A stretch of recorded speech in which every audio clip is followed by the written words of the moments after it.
Hello, I'm Alex, and this is my preview of the upcoming expansion to Ubisoft Steep titled Road to the Olympics. Here we are bringing a competitive fantasy to the experience with the Olympic Winter Games.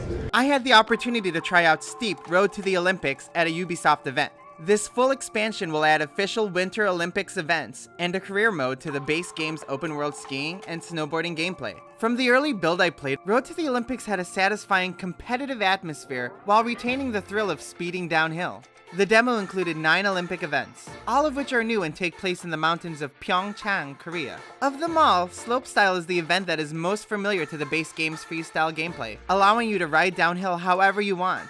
The skiing and snowboarding mechanics are identical to the base game, but Slopestyle adds a more technical scoring system and compact course design. The slope feels like a giant playground, and the fun comes in optimizing your score using the course elements to your advantage. I most enjoyed utilizing the numerous grind rails nestled throughout, performing tricks and jumping between them. Though Slopestyle is a simple alteration of Steep's base mechanics, the increased pressure to win the Olympic gold medal adds a greater sense of exhilaration and achievement. The other alpine sports provide unique challenges. Downhill and Super G are thrilling ski races, asking you to travel between sets of gates on the way. There's a tough balance between speeding up and making tight turns, and a single mistake immediately disqualifies you.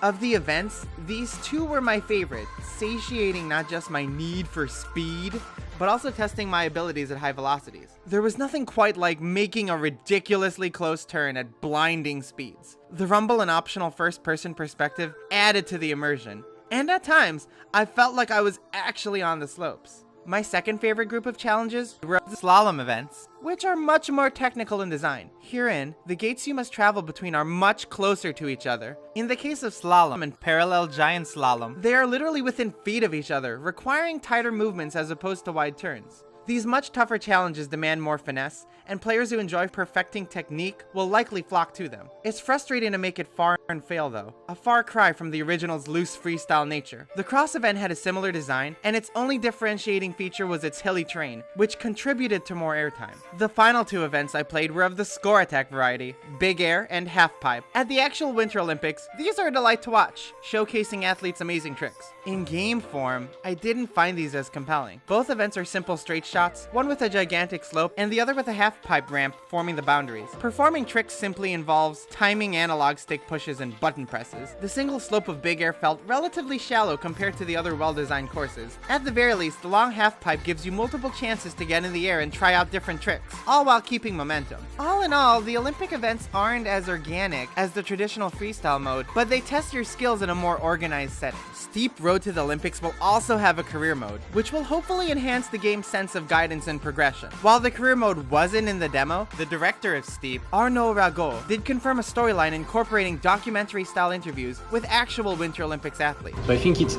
cool to play, but it's even cool to listen because you will learn a lot of things about those athletes, their achievements, their lifestyles. You will learn that they spend a lot of time training and their life is dedicated to that. So I think there is this kind of intimate part of the story that is really cool to follow.